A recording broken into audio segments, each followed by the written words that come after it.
Good morning students, I am Dr. Priyanka Balaram and welcome to my YouTube channel Royal Educational Services। मेरे इस YouTube channel में engineering mathematics से जुड़ी हर problem का solution मिलेगा। साथ ही साथ में अदर फील्ड में यूज होने वाले मैथ्स के मैं वीडियोस अपलोड करती रहूंगी। जैसे कि आज हम लेके आए हैं how to clear M2 exam. क्योंकि M2 का जो पेपर है वो स्टूडेंट्स को बहुत ज्यादा टफ लगता है।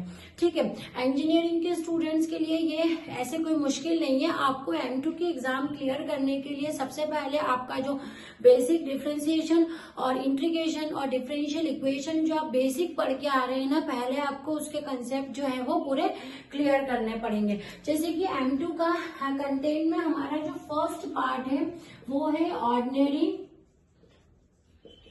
डिफरेंशियल इक्वेशन 1, है ना। अब ये जो ऑर्डिनरी डिफरेंशियल इक्वेशन 1 वाला पार्ट है, इसके अंदर हमारे पास में है first order linear differential equation, ठीक है, बर्नौलीज इक्वेशन, ठीक है, और एग्जैक्ट डिफरेंशियल इक्वेशन। इसके साथ ही हायर ऑर्डर डिफरेंशियल इक्वेशन जिसमें कि CF और PI का कॉन्सेप्ट है, CF और PI का कॉन्सेप्ट और साइमल्टेनियस इक्वेशंस, है ना। तो ये हमारी फर्स्ट यूनिट जो है M2 की कवर कर रही है। तो इसके अंदर देखिए आपकी जो फर्स्ट ऑर्डर और बर्नौली से ये लगभग एक जैसी ही है दोनों। तो आपको क्या करना है, स्टार्ट यहीं से करना है। लीनियर डिफरेंशियल इक्वेशन को सॉल्व करने की जो आपकी इंटीग्रेटिंग फैक्टर वाली मेथड है वो आपको बहुत अच्छे से करनी है। फिर आप वो अगर कर लेंगे तो बर्नौलीज तो हो ही जाएगी। और फिर exact differential equation MDX plus NDY equals to 0 वाला जो फॉर्म है उसकी सिंगल मेथड जो है आपकी वो करनी है, अगर उसमें केस ना लगे तो, ठीक है। और फिर CF और PI जो कि बहुत ज्यादा इंपॉर्टेंट है हमारी इस यूनिट में। कॉम्प्लीमेंट्री फंक्शन और पर्टिकुलर इंटीग्रल के केस जो है सारे ही आपके लिए बहुत इंपॉर्टेंट है। तो आपको इस यूनिट में सबसे ज्यादा फोकस इस जो टॉपिक पे करना है। उसके बाद साइमल्टेनियस इक्वेशन वही है जिसमें आप वेरिएबल जो है एक वेरिएबल को आप हटा देते थे, सब्स्टिट्यूशन मेथड या एलिमिनेशन मेथड से आप सॉल्व करते थे ना इक्वेशन, वही इसमें है, लेकिन ये डिफरेंशिएशन वाली है। तो आपको फर्स्ट यूनिट में किस पे फोकस ज्यादा करना है, CF और PI वाला जो पोर्शन है उस पे करना है। अब जो सेकेंड पोर्शन इसका आता है वो है ऑर्डिनरी डिफरेंशियल इक्वेशन सेकेंड, है ना। जो सेकेंड पार्ट ना ऑर्डिनरी डिफरेंशियल इक्वेशन का वो इसमें आता है। अब इसके अंदर ना मेथड्स होती है। इसके अंदर सबसे इंपॉर्टेंट मेथड है आपकी method of variation of parameter. कौन सी है, method of variation of parameter, ठीक है। तो आपको इस मेथड पे बहुत ज्यादा फोकस करना है। और इसके साथ में ही आपको पावर सीरीज वाला जो पार्ट है वो भी इसमें मिलेगा। तो इसमें आपको ऑर्डिनरी पॉइंट पे फोकस ज्यादा करना है। किस पे करना है, ऑर्डिनरी पॉइंट वाला जो सॉल्यूशन है उसको सॉल्व करना है। ऑलमोस्ट ये जो मेथड्स है इनके क्वेश्चंस जो है आने की संभावना थोड़ी ज्यादा रहती है।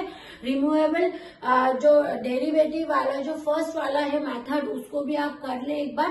पर ये दोनों टॉपिक जो है सेकेंड यूनिट से ये बहुत ज्यादा आने की इसकी पॉसिबिलिटी रहती है। फिर जो हमारी थर्ड यूनिट है वो है partial differential equation, partial differential equation. अब देखिए पार्शियल डिफरेंशियल इक्वेशन है जो इसके अंदर CF PI का ही, अब पार्शियल डेरिवेटिव के साथ CF एंड PI की मेथड है तो रूल्स वही लगेंगे जो फर्स्ट यूनिट के हैं। आपको इसको बस पार्शियल डिफरेंशिएशन के साथ में सॉल्व करना है। तो यदि यहाँ ये पोर्शन बहुत अच्छे से हो जाता है तो ये वाली जो यूनिट है ना M2 की वो पूरी वैसे भी कवर हो जाती है ना। इसमें आपके सारे रूल्स जो PI के वो सेम वही की वही है। थोड़ा सा पार्शियल डिफरेंशिएशन है तो थोड़ा सा अंतर रहेगा नोटेशन का, ठीक है। तो आप इसको अगर ये इधर करते हैं तो ये इधर आपकी कंप्लीट समझो, ठीक है। अब उसके बाद में हमारा जो आता है इसके अंदर वो है कॉम्प्लेक्स एनालिसिस वाला जो पार्ट है। नेक्स्ट यूनिट जो हमारी है ना कॉम्प्लेक्स एनालिसिस, जिसमें हमको एनालिटिकल फंक्शन के बारे में पूछते हैं। वो क्या, analytic function, harmonic function, Cauchy integral,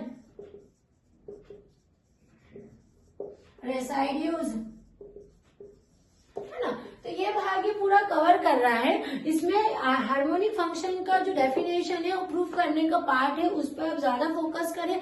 साथ ही कॉची इंटीग्रल थ्योरम, जो कॉची इंटीग्रल का फॉर्मूला है उससे क्वेश्चन सॉल्व करना और इसका स्टेटमेंट, ये भी बहुत आता है इसके अंदर। और पोस्ट निकालना, जीरो जो है वो जीरोस फाइंड करना, ये सब चीजें जो है इस यूनिट में आपको निकालनी पड़ेगी। तो M2 को क्लियर करना, अगर हम आइडिया से चले तो M2 को क्लियर करना इतना मुश्किल नहीं है। हमको करना तो सारा ही सिलेबस रहता है, लेकिन कुछ चीजों पे विशेष आपको फोकस करना है। फर्स्ट इंटीग्रेटिंग फैक्टर वाली मेथड हुई तो बर्नौलीज ऑटोमेटिक हो जाएगी। देन CF एंड PI पे विशेष आपको ध्यान देना है। उसके बाद साइमल्टेनियस डिफरेंशियल इक्वेशन, जो वैसी ही थी जो हम 9, 10, 11, 12 में डिफरेंशियल इक्वेशन को सॉल्व कर रहे हैं। उसके अगले पार्ट में method of variation of parameter जो है वो बहुत ज्यादा इंपॉर्टेंट है। और पावर सीरीज का एक क्वेश्चन तो आता ही है। तो पावर सीरीज में ऑर्डिनरी पॉइंट वाला यदि हो गया तो नेक्स्ट वाला भी आपका लगभग वैसा ही है, इसलिए ऑर्डिनरी पॉइंट को बहुत अच्छे से कर ले। उसके बाद में जो आपका पार्शियल डिफरेंशिएशन है वो, उसमें मैंने क्या कहा कि सेम CF एंड PI के ही रूल लगेंगे, केवल नोटेशन का आपको अंतर पड़ेगा। तो पार्शियल डिफरेंशिएशन जो है वो आप बहुत अच्छे से उसके अंदर कर ले। उसके साथ ही आपको कॉम्प्लेक्स पार्ट में एनालिटिक फंक्शन क्या होते हैं, एनालिटिक फंक्शन कैसे फाइंड करते हैं, जीरोज ऑफ अ फंक्शन निकालना, कॉची जो इंटीग्रल फॉर्मूला है उसको बहुत अच्छे से कर लीजिएगा।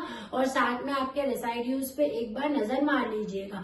और इसके साथ ही साथ आपके जो पहले के डिफरेंशिएशन और डिफरेंशियल इक्वेशन के जितने भी कॉन्सेप्ट हैं उनको आप क्लियर रखें। फॉर्मूलेज पे विशेष फोकस करें। मेरे जो प्लेलिस्ट पे है उसमें इंपॉर्टेंट फॉर्मूले, इंपॉर्टेंट क्वेश्चंस जो है प्रीवियस ईयर के क्वेश्चन से मैंने जो IMP क्वेश्चंस दिए हैं वो जरूर कर ले, वो बहुत ज्यादा IMP है। और मैंने मेरी प्लेलिस्ट में M2 के एल्गोरिथम का भी एक वीडियो डाला है, तो वो एल्गोरिथम हर एक मेथड को इंडिकेट कर रहा है कि किस मेथड में क्या करना है। तो आप प्लीज उसको भी एक बार देख लें। तो ये 3 वीडियो से आपका ये तो श्योर है कि ये तीनों आप अगर मेरे वीडियोस देखते हैं, मेरा IMP क्वेश्चन से, मेरे एल्गोरिथम से और मेरे जो इम्पोर्टेंट फॉर्मूले के वीडियोस हैं, और साथ में ये जो मेरा तरीका है कि M2 को कैसे क्लियर करें, तो आई एम श्योर दैट आपका जो M2 का एग्जाम है वो नहीं रुकेगा, वो क्लियर हो जाएगा। So best of luck and continue with my videos. Thank you.